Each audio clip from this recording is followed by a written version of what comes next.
Thank you for joining us for the Smithsonian National Museum of the American Indians Youth in Action. Youth in Action is an ongoing series investigating the work of young Native activists and changemakers as they strive to improve issues facing their communities. In this episode, we'll explore the way three young Indigenous artists are using street art as a medium for change and activism. We'll look at how they became street artists, what motivates them, and how they're using their work to affect change. My name is Justin Mujitz. I'm a program specialist here at the National Museum of the American Indian. Today I'm wearing a blue shirt, I have a beard, and I have headphones in my ears. Before we start the program, I would like to gratefully acknowledge the Indigenous communities on whose ancestral homelands we gather, as well as the vibrant Native communities who continue to make their homelands here today. So the three artists that we'll be talking with today work in a range of mediums from mural painting to billboards to sign painting to wheat basting. Some of their work may be sanctioned by the powers that be, while others may not. Despite the use of different mediums and styles, the continuous thread through all their work is that it's displayed in the public sphere for public consumption, outside of more regulated art settings like museums and galleries. For the sake of this conversation, we'll use the term street art as an overarching umbrella for all these works in the public sphere. So let's start by introducing our artists. We'll start with River T. Garza. River is an Indigenous interdisciplinary visual artist based out of Los Angeles. Garza's work draws on traditional Indigenous aesthetics, Southern California Indigenous maritime culture, graffiti, skateboarding, and lowrider art. Garza's work is in permanent and private collections. His work can be found at the Whitney Museum of American Art, the Los Angeles County Museum of Art, the Gene Autry Museum of the American West, and the IAIA Museum of American Indian Arts. River, you want to introduce yourself? Yeah, good afternoon, Miaha, Miawin. My name is River Garza. I'm a Tonga Mexican artist. I'm coming to you live today from Chumash country. As previously mentioned, I'm an interdisciplinary artist. I primarily consider myself a painter, also dabble in muralism, public art, and a little bit of silversmithing as well. And today I am wearing a black Lakers shirt. I have headphones on and a silver hummingbird necklace. Great. Thank you, River. Next, we have Melissa Govia. Melissa is a multidisciplinary creative raised in Yanga-occupied Tongva territory, South Central Los Angeles. She specializes in traditional sign painting and screen printing. Her work is heavily rooted through culture and her own experiences. She learned traditional sign painting under journeyman sign painter Doc Guthrie at Los Angeles Trade Tech. At Self-Help Graphics, she was taught screen printing and was a youth curator for Honor the Earth's Art of Indigenous Resistance. Melissa leads multi-generational workshops, including emphasis on social movements, applying mediums such as lettering, muralism, and screen printing. Melissa, please introduce yourself. Hello, everybody. My name is Melissa Govea. I go by Tochli. I am based in South Central Los Angeles, born and raised. I am a screen printer, muralist, and lettering artist, sign painting. I am wearing a huipil and some earrings that I got in Oaxaca with a black jacket, and my hair is down. Thank you, Melissa. Also with us today is Reina Hernandez. Reina Hernandez is a painter and muralist who feels a deep connection to her homelands and Indigenous roots. Reina grew up in Southeast South Dakota and is Yahunktawan Nakota. Throughout her work, Reina utilizes mixed media to investigate cultural identity and hybridity in relation to her Indigenous bloodlines and Western influences. Reina's work examines the complexities of her relationships to culture and the place and is heavily inspired by the many star quilters in her family history. Her work is the exploration of Lakota, Nakota, and Dakota traditions and symbolism, and the many ways that Western civilization has impacted Indigenous expression. Reina, thank you for joining us. Thank you. Hello, everyone. I'm Reina Hernandez. I'm primarily a painter, working in public-based community art. I'm coming to you from southeastern South Dakota, and I'm wearing a black shirt with a container necklace. I don't know, I think it used to be for perfume. I got it at the thrift store. And I'm also wearing earrings that my sister made. Great. Well, it's great to have you here. I'm really looking forward to this conversation.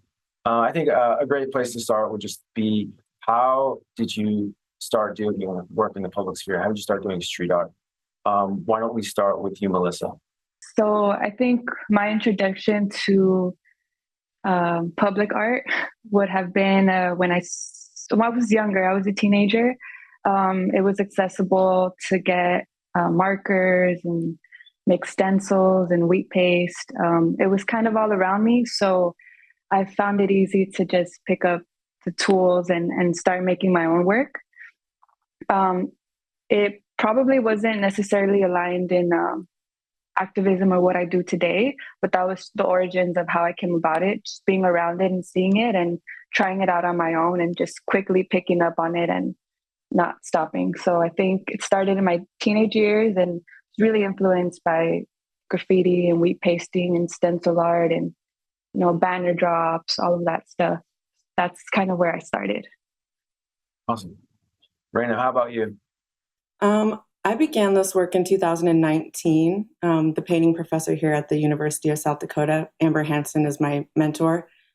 She's made a lot of murals throughout the United States and in other countries. But so she really showed me the ropes, and it was something that I wasn't really interested in doing. I always thought that like mural making was for like old hippie cat ladies. I don't know why. I just I just assumed that like it wasn't really for me.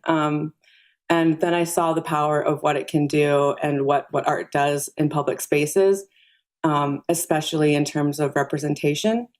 And so I just really latched onto it like so quickly, and I haven't stopped since. But yeah, so I've only been doing this for about 4 years now, and I love it. It's so impactful, and I also love creating in rural communities. I think it's really important to be making artwork in these places too, when there's not necessarily like an arts education within the public school system here, and it's not super valued in these areas as much as I think it probably is in bigger areas. So I think it's really important work that we're doing here. Yeah, and we'll talk more about like the integrity or the importance of place and street art as this conversation goes. So I'm looking forward to that. River, how did you get involved with street art?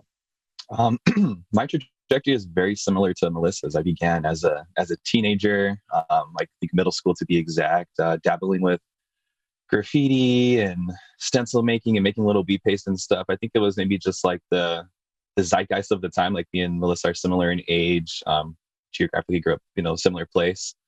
But yeah, just like seeing all my friends doing this stuff, like older homies that are a few years older than me, seeing them be creative and take their work to the streets. I think it was the artwork that was accessible as far as like the means of expression, the tools around us, having access to like markers, spray paint, making stencils. You see like a piece of cardboard and an X-Acto knife. So kind of utilizing the material supplies that were around us, but also like drawing influence from like the punk scene, skateboarding.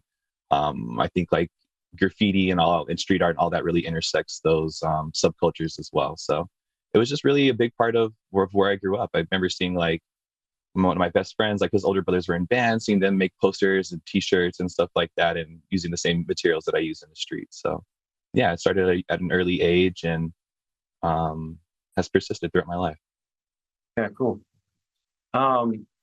Melissa, you mentioned that your work, at first kind of didn't involve the activism that it does now. I want to ask you all how your identity kind of interrelates with your artwork. Maybe Raina, if you want to start. In my studio work, I think in all of my work, it's heavily embedded. Within like the public sphere, it becomes difficult to insert your identity when you're working in community-based like projects and that structure, because you're working with a bunch of people that you're asking to come to like meetings and share their stories with you. And to insert your own personhood into that space, it's kind of a gray area because you don't want people to feel like you've hijacked the story to tell your own story. But at the same time, as artists, we're not completely just like blank canvases. Like we are part of that process as well. And our stories and our experiences also matter. So I think really for me, the way that I've tried to incorporate pieces of my own identity within the public art sphere is within the bodies that are being represented in the paintings that we're making, representing Brown, Indigenous women in these highly visible public spaces in predominantly white communities, is something that is very near and dear to me, and I think so important.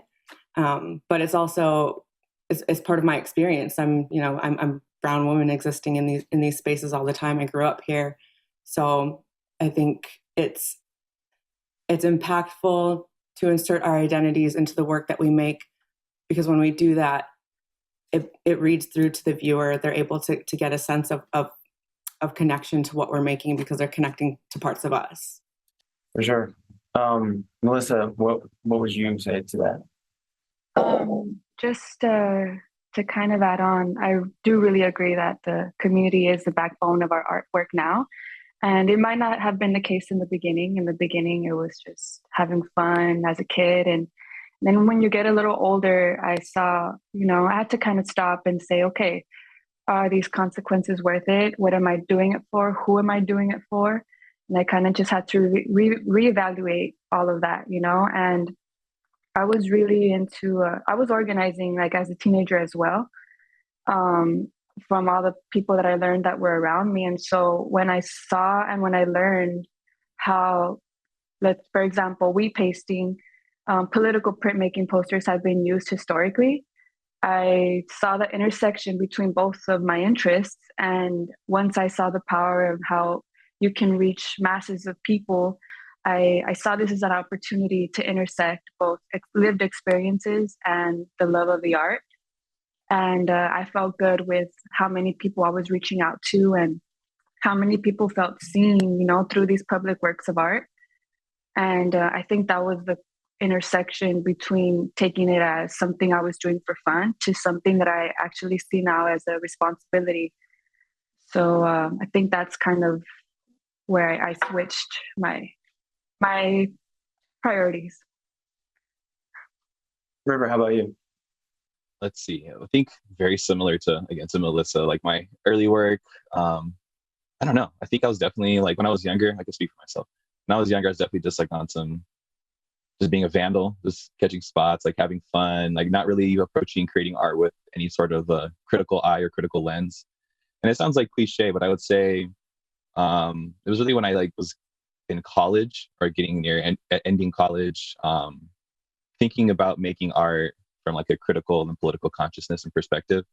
I always grew up like surrounded by community, but it sounds like so naive, but it was one of those things that I just like never like always paid attention to, was always a part of, but I guess I never really saw how it fit into like mainstream art. Like I always grew up seeing like my mom makes like traditional arts, and I wasn't exposed to like I guess you could say like I don't know, indigenous studio artists and stuff like that. So it just never even came to my mind as like a possibility. But really when I was in college and thinking about what I wanted to do, in life and whatnot, and knowing I wanted to make art. And for a while, I was like on the trajectory of going down the path of being an academic and wanting to become a professor and stuff like that. So I always knew that there were, I guess, things that I wanted to say, articulate ideas, concepts about, my own community, others.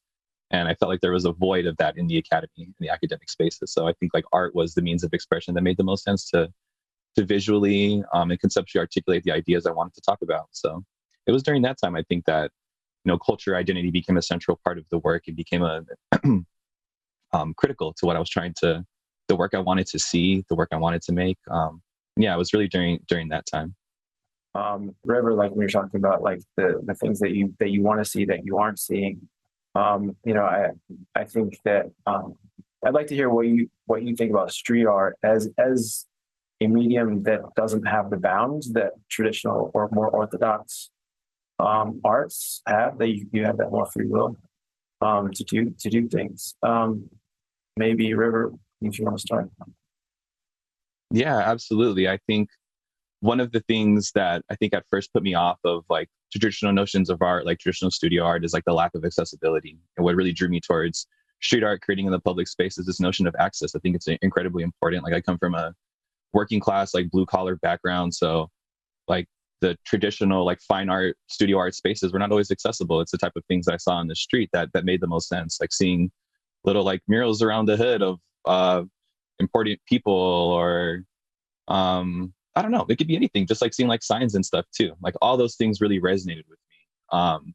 And then but just knowing that, again, like the importance of access, like not having the access as a young person, but we all have access to the streets around us. So wanting to create and again, I think it goes back to my early experiences of making art in this space. And I guess that maybe it's like my own narcissistic side, but like getting that little juice of like, yeah, people get to see my work in the streets, you know, people don't have to pay for it, and getting a kick out of that, you know. It also makes me think about like the way our ancestors used to make work. Like a lot of the times they were out in the public, you know. We define public differently now, but I love like being able to visit like, you know, our sacred sites, to be able to see like petroglyphs, pictographs, these old ancient forms of, you know, like public art that are still accessible to us now. So I also see like the work continuing in that same tradition and same vein, and wanting to contribute and continue that same dialogue, or I don't know, contribute to how the dialogue will change over time. But yeah, it's incredibly important. I think for me, why I'm so drawn to like the public art space and making street art is, again, this notion of access, having be accessible to the most, you know, as many people as possible, and having that being like a central grounding point to the work that's being created. So people can have, you know, the opportunity to engage and not feel like there's this, maybe it's political, social, or economic barrier inhibiting them from being able to even talk or engage with the work. Melissa, how do you feel? Well, it's similar. It's accessibility was a big thing growing up. It wasn't even an option, honestly, to go to art school or have let's say, a career in that, you know? So that was out of sight, out of mind. But then when I started seeing access to public art spaces, to walls, and I can invite the family to come pull up and the community, I just saw the beauty of that I probably wouldn't get in art school or these certain institutions. And so now that I'm older, I realize, you know, maybe if I really wanted to, I could have, but I didn't think I ever really wanted to. I think I subconsciously always just wanted to stay on the public art realm, just because, you know, I don't want to compromise what we're about. We have a lot to say, and you know, this institution is catered to certain types of art, and I don't want our art to be seen as ethnic or folk art, quote unquote, because it's much more to us than that. So I feel like I have the power in my hands to display it however the community feels is strongest to display it. And we have the ultimate say at the end of the day, you know.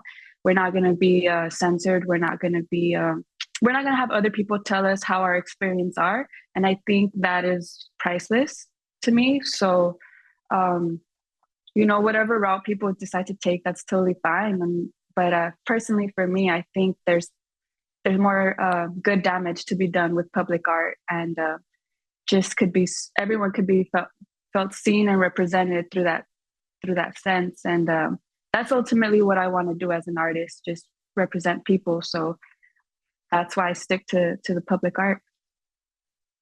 Yeah, and Reina, I mean, same question, but I know also, like, we've talked before about like how much you involve community. So I think that's also a big part of it for you as well, right?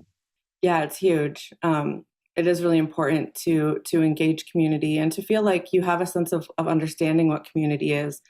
I think before I started doing this work, I didn't really know what community was, and I didn't really feel like I had a seat at the table or that my voice really mattered all that much. And I do come from like an arts training background. Like I went to art school here at USD, and you know, the realm of possibilities for students who go to art school and graduate is like either you become like highly successful and you show in galleries, or you become like an art teacher, or you become like a gallery or somebody who works in a gallery or a museum. And so the options are very limited. And so with public art, it just opened up a whole new realm of possibility and of being and existing as an artist. And so I think that was one of the very first things that I latched onto with that was the idea that there's other things I can do with my creative mind and the creative abilities that I have. Art school definitely shaped those and sharpened those tools for me and gave me the lens to think critically about things, which I think is so important. But going to the arts, or to the public art sphere, and working with members of these varied communities and seeing what they're interested in, what they're talking about, and understanding that we have so much more in common than we do differences was completely eye-opening to me. And so I think I went into these meetings at first with like a chip on my shoulder, but the more we started doing this kind of work, the more it became really clear to me that like the universal nature of the human condition, when talked about through creative expression and through making something together, that really shines so bright, and that it's such a beautiful moment to see those things come together. That's more powerful than anything I could have made in my studio. So community-based art, I think, is just it continues to blow my mind. Yeah, and you also brought up earlier, the importance of place, and I think that's important regardless of street art. But if you want to talk about that a little bit more. Yeah. So like I said, we're creating in rural communities, and I think there's this big push to have more arts in these spaces, just because they've long gone without any sort of arts representation. So location is key to that, and so we're really intentional about where we're making work, what we're doing, and what message we're trying to send. One of my first experiences of making a mural, we're painting this native breastfeeding woman on this giant wall, and we're almost finished with her, and I see this native guy walk up from across a parking lot, and he's walking up, and it was my first experience working that publicly and that visibly as well. So you get nervous about what people are going to say. So I was like, oh no, I hope he doesn't say anything bad. But he came up and he's just like, hell yeah. And so, he felt seen in this brown woman, and she's monumental. And I loved that moment, because it's just so important that we're also speaking to other members of these communities that aren't necessarily always recognized. And so, yeah, I love those moments.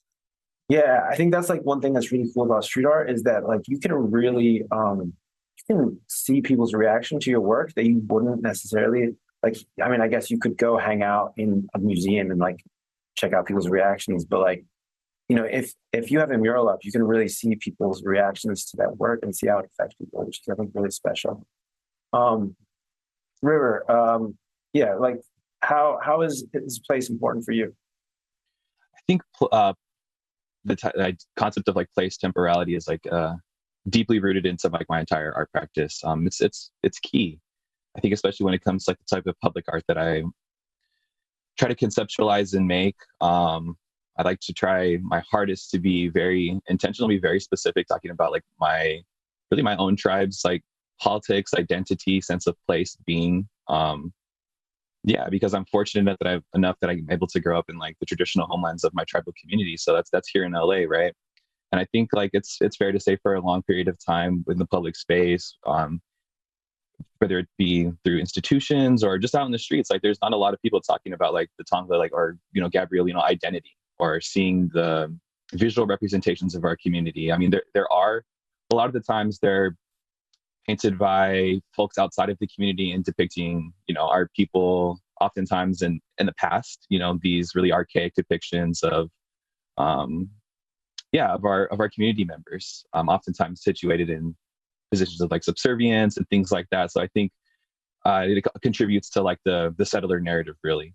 And so I think a lot of the work that I want to do or try to do is to combat that and really talk about, oftentimes from my perspective, the notion of what it is to live in modernity, to exist now, what that means, what that looks like, the intersection of being a contemporary Tongva community member here in LA, growing up here, the intersection of all the different influences, other communities that, impact the way we exist and live now. So I think for me, that's just a big thing. It's talking about that, it's so cliche, but it's yeah, we're here. And we're, we make things and that we exist now, we exist here. And to me, it's important. I hope, someday to, inspire future generations of artists to talk about the same things. Because I think, again, I stand it's again cliche, but stand on the shoulders of giants, because there are artists that have come before me that have began this work. And I see it as a continuum of continuing to make these things and pushing these ideas forward and making our presence known visually. Sure. Melissa, where's the place for you? Every time I try to do public art, I love sticking to East and South LA, South Central, just because I feel the demographic would definitely understand it more. And that's who primarily I'm making work for. So I try to stay really intentional with the locations I'm in, because I want that community to enjoy it. I want them to see it every day, And I think that plays a really important role in, again, making people feel seen, especially in my instance, the diaspora of Los Angeles, having family members that were forced to migrate here, and now they have to build a whole new life and just kind of telling their stories and how it's impacted us generationally, what it means to reconnect, what it means to be here and not assimilate, but also be seen for who we are. And I think location, that's why I love those two specific areas, because I know when, let's just say the aunties or the mom, they're going to work, they're going to go on the bus, they're going to see this public art, and maybe it'll make them feel seen or appreciate it, in this country that always seems to make it otherwise. So I'm really intentional with that. And I have yet to paint murals like on the west side or, you know, um, more affluent areas, just because I know it'll be appreciated and I know who it's for on these sides of town. And I want them to know and to feel that they matter, that they're important and they make things move. So, I mean, these are just, I always think about my family and how, what would make my grandma happy? I'm going to paint this for her just in case she passes by every day, like just simple things like that, I feel go a long way and make people feel special because they should feel like that. Yeah, it's awesome. That kind of brings us to something we were talking about earlier, which is kind of just like the double-edged sword of street art, in that yes, it's like uplifting community, as you've all mentioned, but then there's also aspects that facilitate gentrification, which I think a lot of people would argue is analogous to colonization in some ways, right? How do you feel about like street art can also help gentrify a community and that essentially push people out? It's a difficult thing, right? Melissa, what do you think? Yeah, that's always been really tricky ever since I started seeing people get flight in from, let's say, from the East Coast coming to LA to do a mural, and they're getting this big chunk of change in their pocket. And like all the locals are like, well, what about us? It's just very frustrating. And oftentimes I do see myself having to fight for a seat at the table. Most of my mural jobs, I've had to go up to these people and be like, hey, if you're going to do these murals, you have to hire people from the community. We have to have a budget. It's very, it's crazy how they come in and they think that they can just run this whole scene, displace people, move in people. And we see the parallels. We see the parallels for people who are from here and people who have just moved here on a contract job. And I think that's why it's really important for us to step up and get our space, get our walls, and have our stories heard, because there's just this authenticity that you can't buy. So I feel very strongly about gentrification, and that's why I'm more fueled to get more walls and more spaces. I think it's fine that everybody wants to paint, but I think people should come in and know their privilege and know what stories are they really telling and for who. I think that's just like a major responsible thing to do as an artist, as a public artist. But yeah, we're fighting gentrification every day here, and I know that's why it's all more important to do these projects and to get your seat on that table. River, I saw you shaking your head a little bit. What are you thinking? I think a lot of what Melissa mentioned definitely resonates. It's complex, challenging, and I find myself in a similar position of having to fight for a seat at the table. But as challenging as it can be, and the negative sides of public art leading to gentrification and how that affects communities. But at the same time, I also think like it's important and grounding to see artists, like local artists from your own community, making work, seeing it out in the public space. Like I love whatever, it's like driving down the freeway or driving to work, something like that. And I see a sign that one of my friends painted, or, oh, I know this person is from Harbor City. Oh, I know this person is from El Sereno or something like that. Like seeing people from all around, seeing that type of work is extremely important in the public space, because especially here in LA, we get artists from all around the world coming around over here, making, massive pieces of public work. And again, it does seem like a lot of the times, like the local artists, like especially artists of color, women artists, oftentimes get overlooked and don't even have the opportunity to paint these types of things, aren't considered in the conversation. So as bad as it can be, it's grounding to see people doing the work and see people around you, your own peers, see their work in the public space. It's encouraging. It makes me, strive to do something similar and create in a from a critical perspective in making work that I think speaks to place. Yeah, I think all that stuff is important. Yeah, and Reina, South Dakota is definitely in some ways very different from LA, but I think you probably have some common. I think that it's probably some common things for you as well. Yeah, I mean, I think it ties into like the problematic nature of like the fine art world and like the desire to like gain like fame or notoriety or just capital on artwork when artists should be paid obviously, but there's this weird like elevation and hierarchical kind of thing that happens with artists and the art world, and it becomes problematic when a lot of times when money comes into the picture. And so when they're hiring artists to come in and paint something that's just like palatable and easily digestible in a community where they're not consulting anybody in that community. And like Melissa said earlier, the people who live there, they have to live with that art piece. And so it's really important to consider who you're making the work for, what your motivations are.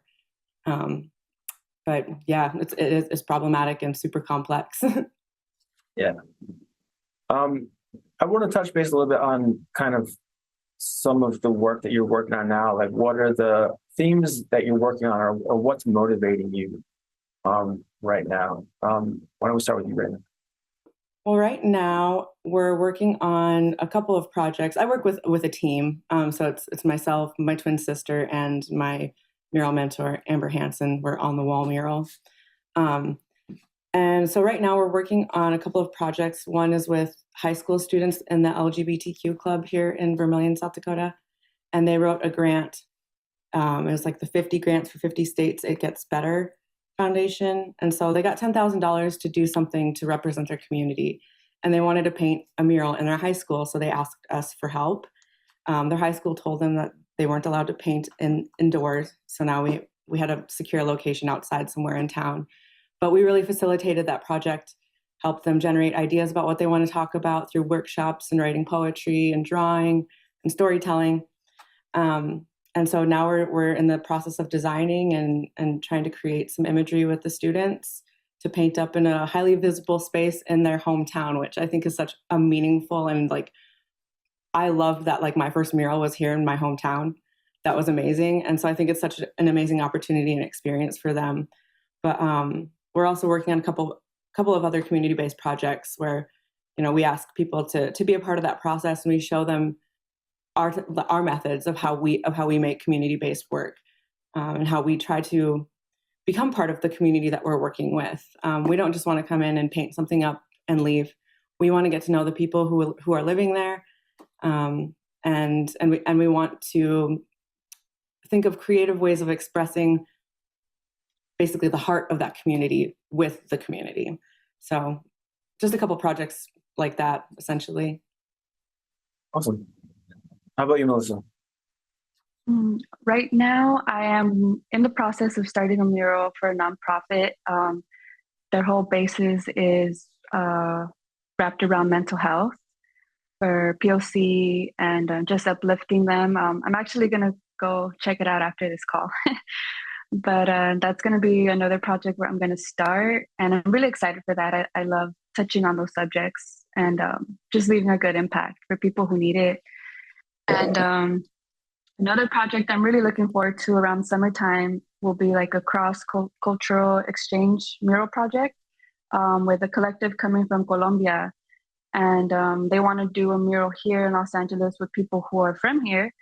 To kind of talk about the environmental racism and the links and the similarities that we both face in both countries, I'm excited to start on that project, get my cousin involved. She's barely 20 and she's actually started a foundation and got some oil rigs closed off in South Central. She's been organizing since she was a kid, and having her on that mural project would be more special. It'd be a family affair. But I think these are really important topics, and I love doing projects that have meaning to it. So I'm looking forward to both of these projects and seeing the long-lasting effects it'll have. Yeah, great.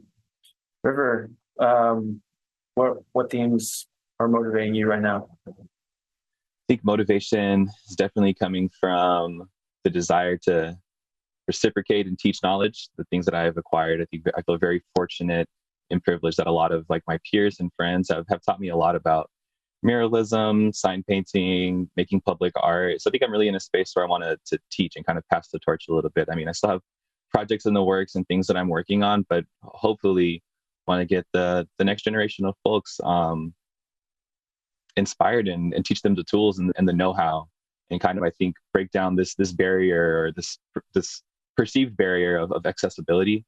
Yeah, because I think like, sharing the tools and the know-how, especially of like the mural trade, is incredibly important, and be able to democratize this type of knowledge is to me is very key and central to seeing the expansion of this type of work continue, to see more people do this type of work and contribute to the dialogue and conversation. So I think that's where the inspiration is really coming from right now, is learning how to become a better educator, a better teacher, and really gaining the tools to teach other people and do that. So yeah, that's where the inspiration is coming from right now.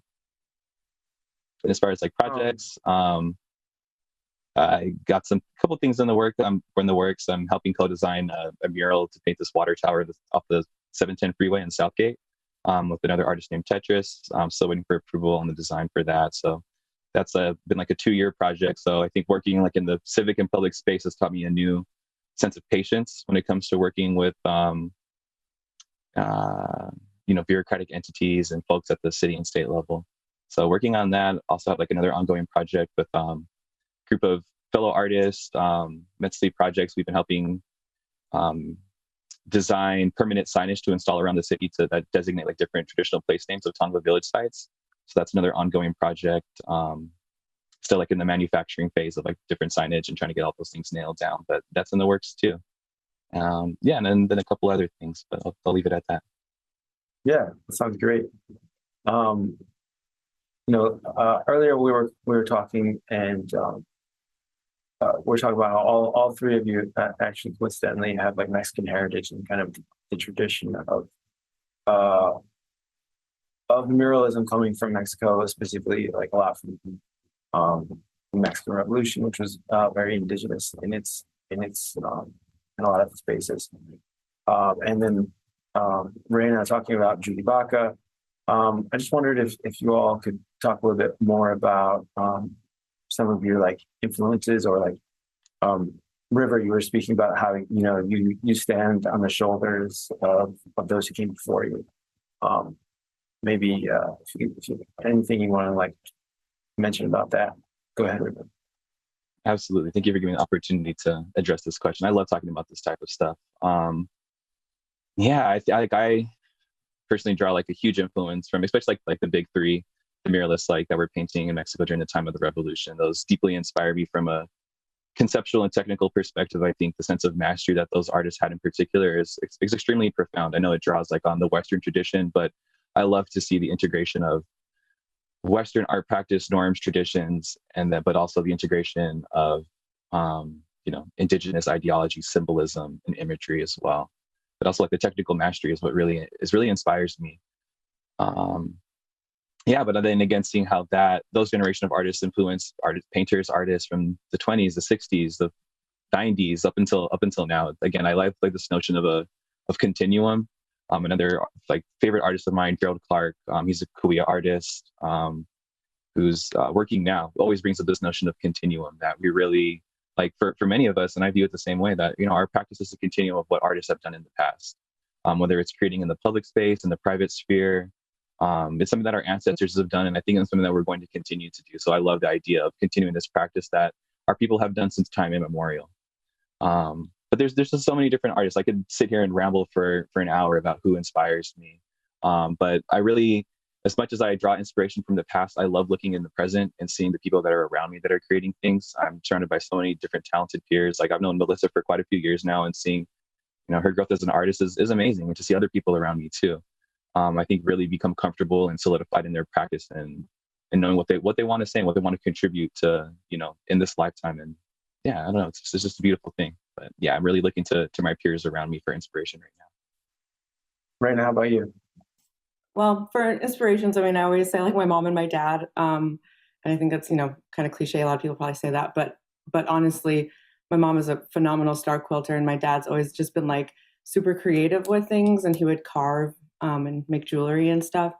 And so I've always been surrounded by art. I grew up in a pro arts household. So seeing, the color pattern, the color combinations that my mom would use in quilts, and her use of like form and her compositions within her star quilts was always really impactful for me.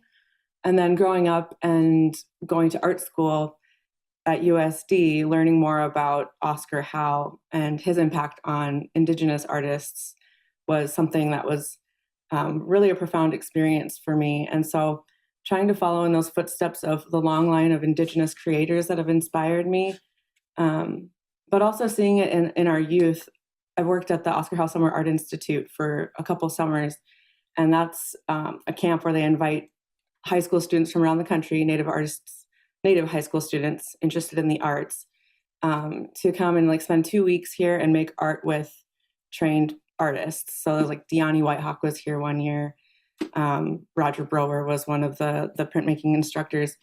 But just seeing the creativity that I see just embedded in Indigenous people is something that is also really motivating to me. We just have it in us. I see it all the time, and I love it. It's so inspirational. But yeah, those are the things that really do motivate me the most. That's great. And I had been wanting to ask you about Oscar Howe because we just last summer had an Oscar Howe exhibit at the museum. And one of the things that I didn't know about him is all his mural work, like Corn Palace and things like that, which were like really amazing. So I'm glad you mentioned that. That's cool. He has some murals in Mobridge, South Dakota, in a gymnasium.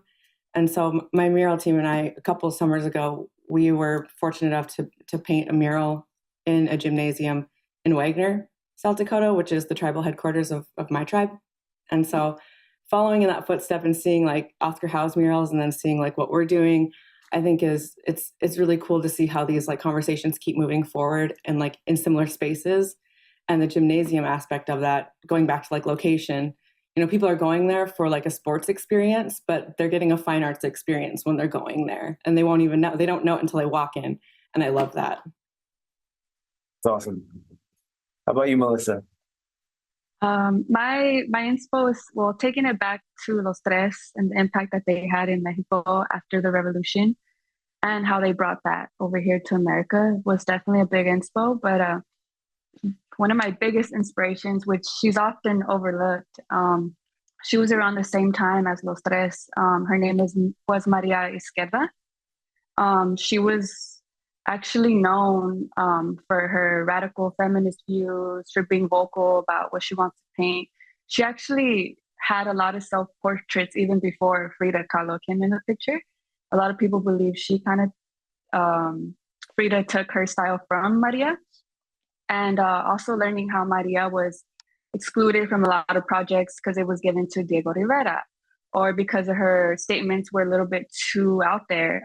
I think that was the first time I actually felt seen or maybe someone had a similar path as me, in a way that we are excluded and we are undermined as women of color artists, muralists especially. So I take a lot of inspiration from her, seeing how she did it and how she still got ahead during the 1920s. So she's definitely a big inspo, and I'd like to carry that strength however I can now. And I'm also really inspired by a lot of printmakers in Mexico, specifically like in City of Mexico or in Oaxaca. I just think that their craft is unmatched when it comes to woodblock and posters and getting it out there and pasting it up themselves. One of my favorite artists he goes by Gran Om, and he's based in Mexico City, and he's known for his political poster making. I'm really inspired by him and how ruthless and how amazing he is with just getting the messaging out there. He's a big inspo. And then just kind of fast forwarding it to now, to like more contemporary times. Being at Self-Help Graphics in Boyle Heights has connected me to a lot of lineages of Chicano printmakers who have been doing this and have been sharing their stories, and being surrounded by them has nurtured me in so many ways I couldn't have imagined before. And even I vividly remember seeing this poster print when I was in high school of this woman with like bullets coming down, and she had a brown beret. And I was just like, I was so intrigued by it. I was like, what is this? Who is she? I wanted to learn more. And when I saw the image, it was an image that was made into a print by this a printmaker called Melanie Cervantes. And she has been a really big inspiration towards my journey with screen printing, and she's helped me a lot. So I remember seeing that and like, okay, she made this print of this woman. Who's this woman? Then I delved deeper. She's a brown beret. Okay, who are the brown berets? And then I learned about the Peril, the Black Panthers. It just went off from there. And I think it's so important. I'm inspired by people who teach me my history, is what I'm trying to say. And these are things that I probably would have never learned in school. And so I really admire people who carry on the history through the artwork because they're teaching generations. And fast forward to that, I would hope to do the same for the new generations coming in and kind of just nurturing them in the sense that their stories matter and that they have history to be shared, especially as, you know, women of color. So I think those women have really played a strong role in why I do what I do. Yeah, for sure. Melanie Cervantes is like, yeah, she's like awesome. So it's, yeah, thanks for mentioning her. I think, maybe just if you could all have anything to say about if there are people like young people watching who are interested in doing street art murals, what advice would you give to them or anything like that? Melissa, you wanna go? Don't get caught. No, I'm just kidding. My advice would be, I think specifically, I don't know. I mean, this goes for everyone, but I'm speaking towards, the younger women. Like, I think go for it. There's mentors, there's people who have done it before, and there's resources. They might not be the conventional ones, but if you ask us, we're here to help and guide you however it is. I think we definitely need you. We need you a lot, and we want to support you. So I'm ready to see the new stories that are going to be told. I'm ready to see the new generations and what creative solutions they have and what new realities they want to share with us. And so I completely and fully support it, and I can't wait to see what's created. I think, we have enough lawyers. We need more artists. We need people who think critically and can really change this world. So please go for it. Please do the world a service and help us. And Reina, I know you work with like a lot of young people. So what would you say? Yeah, I mean, similarly, I echo that sentiment, but also that to honor and value your own story. It makes me sad sometimes because when at the camp, sometimes we'll have kids who are like, oh, I'm not creative, and I don't, sometimes I'll be like, I don't know my culture well enough to have a culture to be making work in response to, basically, and it's there, it's within you, and trust yourself and trust your creative capacities because they're immense. And the older you get, the harder it becomes to access that part of yourself. So I feel very fortunate that my parents always provided such a wonderful environment for me to explore that and really encouraged my creativity. And I know not everybody's that fortunate, but yeah, really hold on to that and honor and value your voice and your creative expression because it's important and it has a place somewhere. Ooh, love this question. I think it's important to move confidently in the direction of your dreams. Again, I think it's been mentioned before, but stay true to your vision. I think that's incredibly important. I think authenticity is so valuable and it's what we all need, and it's important. And also I think folks shouldn't be afraid to reach out to people, to ask questions, to want to learn more. I think mentorship is an important part of navigating the world as an artist. Find those mentors. Don't be discouraged when people say no. When you ask questions, that might not be the right person for you to learn from, but there will be people out there that are going to support you, that want to encourage you, and will help guide you along the way. So I think that's incredibly important. Is for the young folks out there, seek like-minded individuals. It's so cliche, but birds of a feather flock together. So surround yourself around people that share the same interests and want to see the same type of work come to life.